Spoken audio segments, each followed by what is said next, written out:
A bearded weightlifter has identified as a woman for the purposes of going in one competition, won said competition, broke the record, and now people are angry at him. Her. Finally, someone with some brains has just realised that, hey, the competition's a bit stiff in the men's department. Why don't we go and just compete against the ladies? No offence, ladies, but you suck. You really suck. Hey, Butterfield, stop. Do not suggest that women are weaker than men. I don't need to suggest that because it's science that suggests that, and, well, they don't suggest it. They know it is a fact. Now, there are some people who suggest that it's got nothing to do with biology that men are stronger than women, okay? It's got nothing to do with that. In fact, the thing to blame is the patriarchy.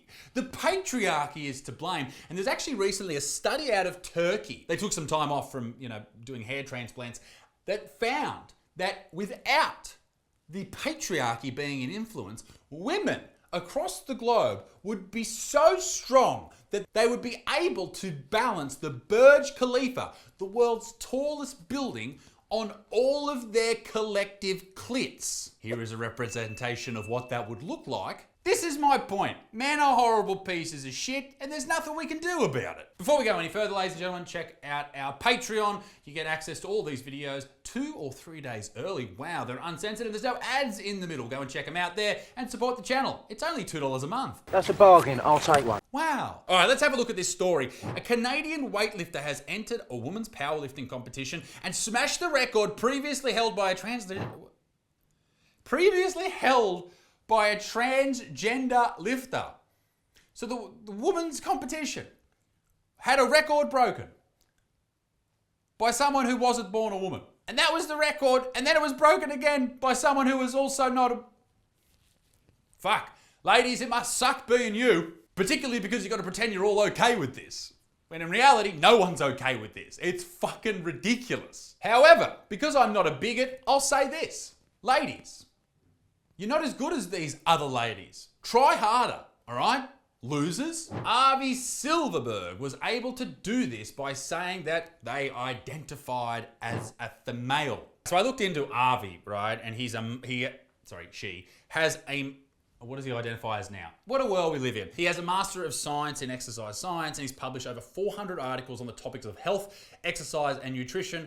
And his articles apparently get viewed over 800,000 times a month. Now, I will go out on a limb and say he has done this to point out how ridiculously unfair this is to natural-born women. It's akin to competing against people who abuse steroids. Men are born differently to women. Men grow up differently to women. They have different bodies. They have different mentalities. It is not fair to put them against each other unless you allow the natural-born women to pump testosterone through their bodies for a period of years to catch up to the natural testosterone that had been pumping through these people's bodies up until recently. It is just not fair, and I imagine this is what Avi's doing. And you may have noticed that I'm only suggesting that women are having an issue with men coming into the competition, becoming women, and then beating them and smashing records. It doesn't seem to happen to men. And that is because, ladies, unfortunately, this is going to be a tough pill to swallow. We're just better than you.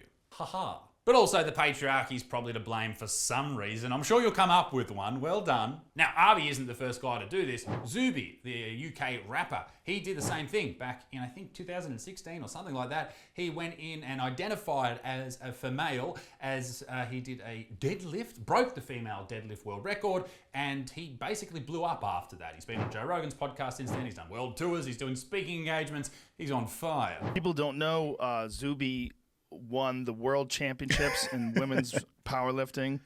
You identified as a woman for a brief period of time. Yeah, 9 seconds. Yeah. P.S. I identify as a woman whilst lifting the weight. Don't be a bigot. You know, I think when you first talked about that, I had like 40,000 followers. It's now well over 115, and when I posted it, I had 15,000 followers. Zuby saw the writing on the wall early, and he realised that the only way to deal with this shit is to mock it. Much like South Park did in this South Park episode. Miss Swanson, how does it feel to be competing today? I can't tell you how free I feel. Now, when Zuby did this, he was labelled transphobic, and Avi will cop the same shit. I'll probably cop the same shit for talking about it. But what we're really doing is being realistic. Men have stronger bones. They have different shaped pelvises. They have fucking stronger tendons, stronger ligaments. They can breathe more. Like, they have more blood. More blood! All right? This is the thing. We're being realistic. And unfortunately, in these conversations and in the realm of identity politics, people hate being realistic, but sometimes you have to be. Unfortunately, the truth isn't always as comfortable as some people would like it.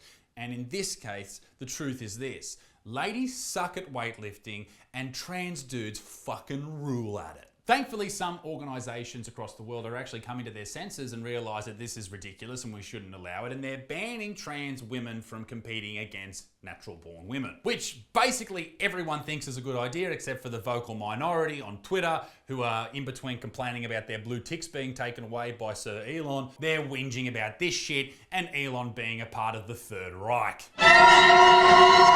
It seems organisations, sporting bodies and groups and even individuals are becoming less and less afraid of the mob mentality when it comes to speaking their mind and what they believe to be true or fact. Like the World's Athletic Council, they just did this. So have many other groups. Now, if you're not quite clear with what I'm saying, why are they doing this? Because of shit like this. Now let's go and watch Avi, watch him break the record and see if we can really understand his struggle with gender identity as he goes through it. Okay, here he is. He is getting ready for the lift. Here he goes. Lots of bravery, many years of oppression, and fucking smash it. He could have repped it out because women aren't as strong as men. Sorry. There is one thing that got up my nose about how this story was reported on. It was this. Leaning on the organisation's lenient eligibility policy, and it's very lenient. It's hilarious. The pro lifter claimed to identify as a woman despite possessing a thick beard. Oi! Don't you know many beautiful women have beards? I am aroused. Ooh. The lifter's effort broke the current Alberta women's record by 45 kilograms. 45 kilos. That's how much the patriarchy affects women. Disgusting. That record, which was 124 kilos, which I can bench. Like, don't get me wrong, I struggle to do it, but I can do that, and that was the record. Come on, trans ladies, have a fucking go. That was set by trans athlete Anne Andreas. Did you just swap your first and last name? Anyway, not important. But I did say before that the rules or their policy was quite ridiculous. Okay, here are the rules. A competitor should be able to participate in the gender with which they identify and not be subject to requirements for disclosures of personal information beyond those required of cisgender athletes. This is like, you know, in Benchwarmers when they ask old mate's age, and this scene.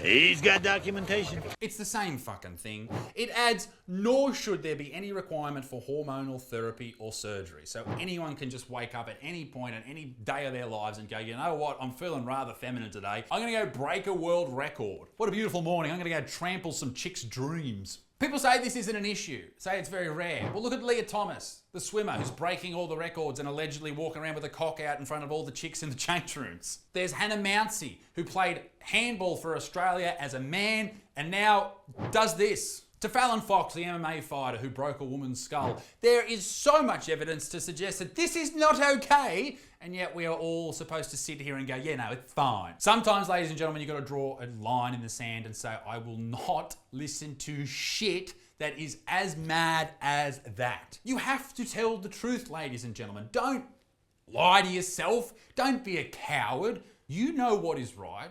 We all know what is right and wrong, and this is fucking wrong. Stand up for what is right. No matter what people say this video is transphobic, I don't care, all right? It's reality. Others will even say, you know what, the ones who now identify as women, they've always been women, all right? If you've got a cock and balls and you were a dude yesterday, you're not a woman yet. There's got to be a waiting period. It's like buying a gun. It's got to be a waiting period. There has been a few trans people doing some weird shit with guns in America. I saw a video the other day on Twitter of a trans lady hitting a dude in the face with an axe in a service station. Not saying that all trans people do that. I'm also not saying that. I don't know what that means. Ladies and gentlemen, be a good motherfucker. Peace in the Middle East. My dick stings. Too low. Bye bye.